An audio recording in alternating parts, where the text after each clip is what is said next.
The romantic era of the American West ended not with a bang, but with a mechanical shriek that could be heard 5 miles away. It was the sound of manganese steel grinding against granite.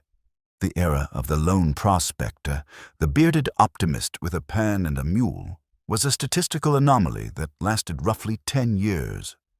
By 1895, the geology had closed the door on the individual. The easy gold was gone. The nuggets were gone. What remained was flour gold.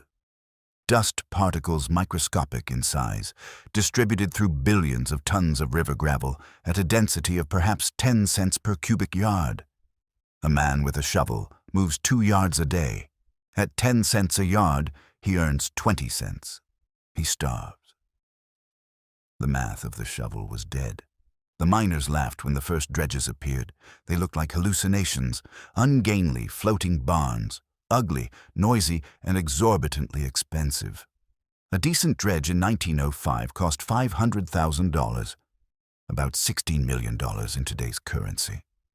To a miner whose net worth was a pair of boots and a bottle of whiskey, this was insanity. They claimed the machines would leak, sink, or simply fail to catch the gold. They were wrong. The bucket-line dredge was not a tool. It was an apex predator of the mineral world. It didn't hunt for gold. It processed geography. It turned entire river valleys upside down, shaking the heavy metal out of the dirt like loose change from a pocket, and leaving behind a landscape that looked like the surface of the moon. The mechanism of the dredge is a masterclass in industrial brutality. Imagine a ship that sits in a pond of its own making. It is flat-bottomed, drawing perhaps 8 feet of water. At the front, the bow, is the digging ladder. This is a massive steel girder, sometimes 100 feet long, hinged to the deck. Looped around this girder is a continuous chain of buckets. These aren't water pails. Each bucket is a cast steel monster weighing 2 tons, with a lip made of manganese steel, the only alloy hard enough to bite into river rock without shattering. The chain rotates. The buckets descend into the water, scrape the bottom of the pond, bite into the bank, and come up full of rock, mud, water, and gold. They dump this chaotic mixture into a hopper at the top of the ship. The noise is deafening. It is a continuous, rhythmic crashing, 24 hours a day, 7 days a week. Inside the belly of the beast is the trommel. This is a rotating cylindrical screen, 40 feet long and 8 feet wide, tilted at an angle. The material from the buckets falls into the trommel. High-pressure water jets blast it. The small stuff, sand, gold, gravel, falls through the holes in the screen. The big stuff, boulders, tree stumps, tumbles out the end. The gold recovery happens on the tables. These are essentially giant sluice boxes lined with riffles and mercury. The dredge is a floating factory that condenses the physics of a 10-mile river into a 50-foot metal box. The waste rock, the tailings, is carried up a conveyor belt at the rear, the stacker, and dumped behind the ship. This is the key to the movement. The dredge eats the land in front of it and excretes it behind it. It floats in a moving pool. As it digs forward, the pool moves forward.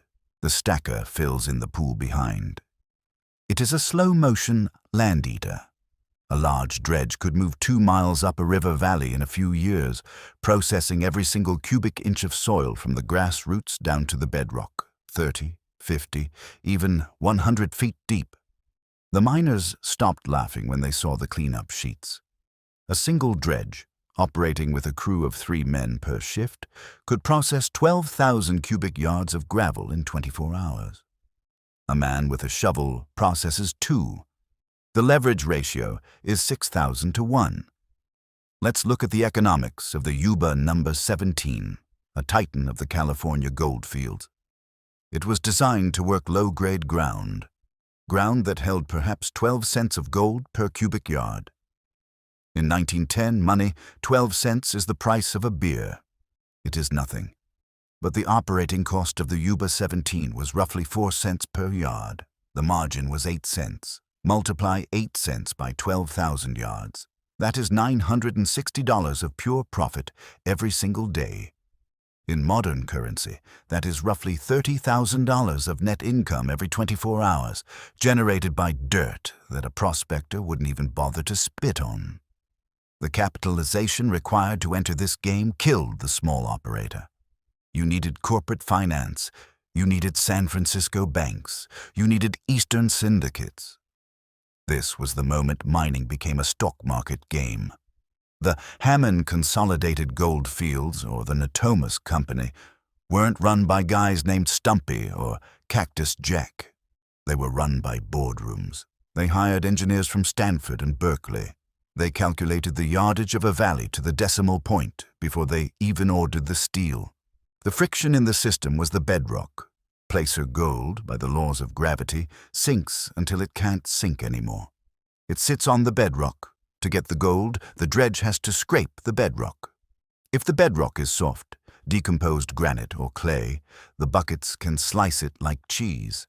If the bedrock is hard, it breaks the bucket lips. The winchman was the pilot of this destruction. He sat in a glass booth high above the deck, surrounded by levers. He controlled the speed of the bucket line, the angle of the ladder, and the lateral movement of the ship. He didn't steer with a rudder, he steered with spuds. A spud is a massive steel stake, 60 feet long and weighing 30 tons, located at the stern of the dredge. You drop the spud into the river bottom. It acts as a pivot point. Then you use winches and cables anchored to trees on the riverbank to swing the bow back and forth. The dredge swings in an arc, chewing a semicircle of earth. Then you drop the second, spud, lift the first, and step the dredge forward. It walks. A good winchman could clean a bedrock floor as thoroughly as a janitor sweeps a hallway, all while manipulating a machine that weighed as much as a destroyer. The sensory environment of a working dredge was hellish. The vibration was constant. It shook the fillings in your teeth. The sound was a complex layer of mechanical violence. The screech of the bucket pins, the rumble of the trommel, the hiss of the water pumps, and the crash of the boulders hitting the stacker, and the cold. In the Yukon, dredges ran until the temperature hit 50 below zero. The ponds had to be heated with steam lines to keep them from freezing. The cables would become brittle and snap, whipping through the air with enough force to cut a man in half. The oiler had the worst job. His job was to crawl around the moving machinery with a grease gun, lubricating the bearings. One slip on the wet, icy metal meant falling into the gears. There were no safety guards. The Occupational Safety and Health Administration, OSHA, was 70 years in the future. If an oiler fell into the main drive gear, the machine didn't stop. It just made a different noise for a second. The ledger would list mechanical delay, 15 minutes, and personnel replacement required. The environmental legacy of the dredge is the most visible scar in the West. Look at the satellite imagery of the Feather River in California, or Alder Gulch in Montana, or the Klondike River in the Yukon. You see miles of snake-like ridges. These are the tailings. The dredge inverts the geology. In a natural river valley, the soil is on top, gravel in the middle, and big rocks on the bottom. The dredge spits the big rocks out on top of the stacker pile and the sand underneath. This means nothing can grow. You cannot farm a pile of boulders. The dredge destroyed tens of thousands of acres of prime bottomland. In the Sacramento Valley, orchards that had been producing peaches and almonds for decades were bought up by the dredge companies. The farmers sold because the gold rights were worth more than the fruit. The trees were ripped out, burned, and the soil was run through the trommel. Behind the dredge, a wasteland of gray stone remained. This led to the second great legal war of the California mines. The first was hydraulic mining, banned in 1884 because the debris filled the rivers and caused floods. Dredging was different. It didn't send debris downstream, it kept it local. But it destroyed the tax base of the county by rendering the land useless for agriculture forever. The reclamation laws were non-existent. The companies argued that the gold was new wealth injected into the economy, which justified the destruction of the surface. The cleanup was the only time the noise stopped. Once a week, usually on a Sunday, the bucket line would halt. The water was turned off. The gold crew, trusted men, often accompanied by armed guards, would unlock the riffles on the tables. They would scoop up the amalgam, mercury and gold. The weight was incredible. A good week on a high-production dredge could yield 100 pounds of gold.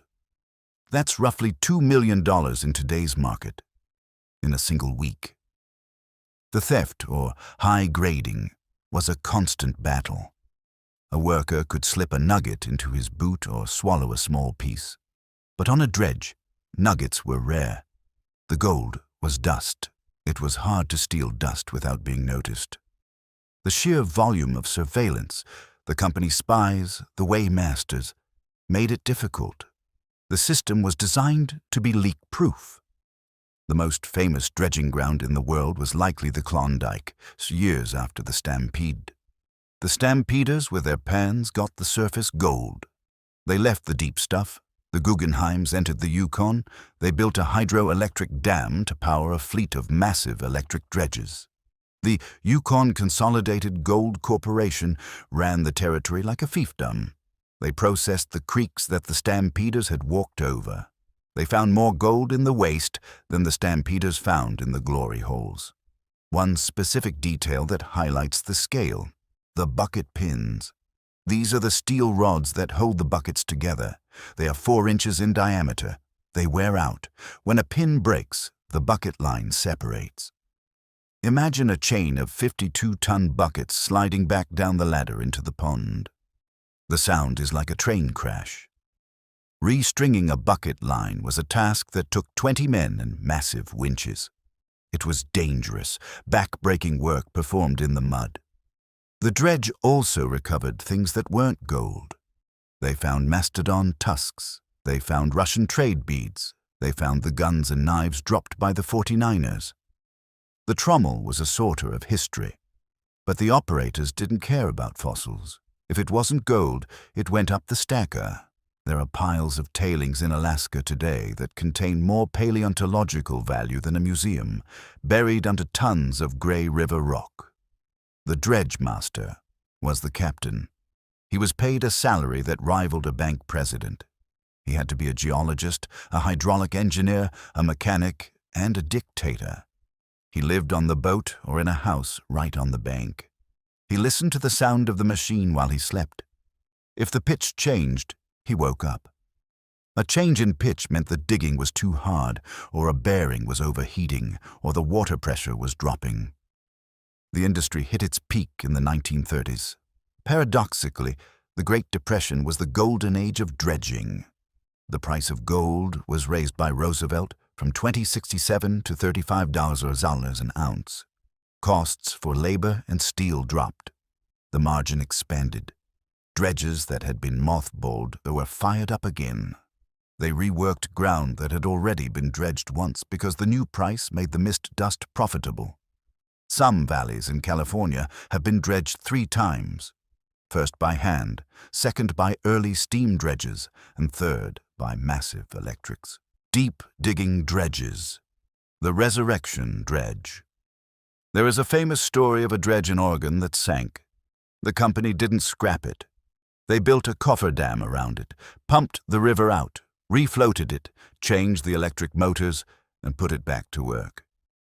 The capital investment was so high that the machine was immortal. You couldn't afford to let it die. The interaction with the local towns was symbiotic and parasitic.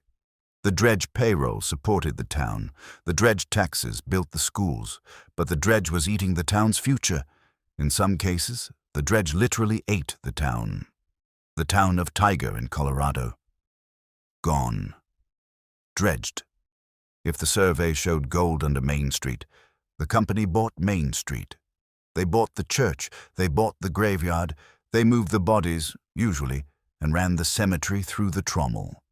Nothing stood in the way of the bucket line. Let's look at the finds. The gold recovery depended on the screen size. If the holes in the trommel were too big, you let big rocks onto the tables, which smashed the riffles and stole the gold. If the holes were too small, you couldn't process volume. It was a constant calibration. The save-all was a secondary sluice under the stacker to catch anything that missed the main tables. The forensic accounting of a dredge operation tracked the recovery percentage to 2 decimal places. The end of the dredge era came with World War II. The War Production Board issued Order L208, closing the gold mines. The government needed copper and iron, not gold. The men were needed in the factories and the army. Most dredges shut down in 1942. Many never started again. The cost of labor after the war was too high. The fixed price of $35 an ounce was no longer enough to cover the union wages and the diesel fuel. But the machines are still there. You can visit the Sumter Valley Dredge in Oregon or the Yankee Fork Dredge in Idaho. They sit in their final ponds, rusted, silent, looking like stranded battleships. They are terrifyingly big. When you stand next to a bucket and you realize it is the size of a Fiat and that there were 70 of them moving at 20 buckets a minute, you understand the violence of the industrial West. The total yardage is the statistic that matters. In California alone, dredges processed billions of cubic yards. They moved more earth than the construction of the Panama Canal, and they did it for profit, not for navigation. The slickens was the term for the fine clay that wouldn't settle. Even with the dredge ponds contained, the water that leaked out was milky with suspended sediment. It choked the fish. It killed the salmon runs. The environmental cost was essentially the sterilization of the watershed. The salmon lay their eggs in gravel. The dredge turned the gravel into a concrete-like wall of tailings. No eggs, no fish. The collapse of the Pacific salmon runs in the Gold Rivers correlates perfectly with the dredging timeline. There was also the amalgamation barrel. In the cleanup room, the concentrate was put into a steel barrel with more mercury and steel balls. It was rotated for hours to grind the gold and force it to contact the mercury. The noise of the balls rolling in the barrel was the specific sound of money being made. The legacy of the dredge is a lesson in scale. The Wild West started with a man and a dream. It ended with a corporation and a machine. The man with the pan could be beaten by the weather, by luck, or by a broken leg. The dredge could only be beaten by the price of gold falling below the cost of electricity. It was the triumph of the spreadsheet over the romance. The irony is that the miners who laughed in 1898 ended up working on the dredges in 1910. The independent contractor became the wage slave. He traded the gamble of the strike for the certainty of the paycheck. He stood on the deck, watching the buckets bring up the gravel he used to walk over, realizing that the machine was doing in 1 hour what he couldn't do in a lifetime. When you look at a gold ring today, there is a statistical probability that the gold in it came from the bottom of the Yuba River, pulled up by a bucket line that screeched through the night, operated by men who were deafened by the sound of their own obsolescence. The dredge didn't just mine gold, it mined the soul of the frontier, processing it into efficiency, leaving nothing behind but gray rock and a balance sheet that always cleared.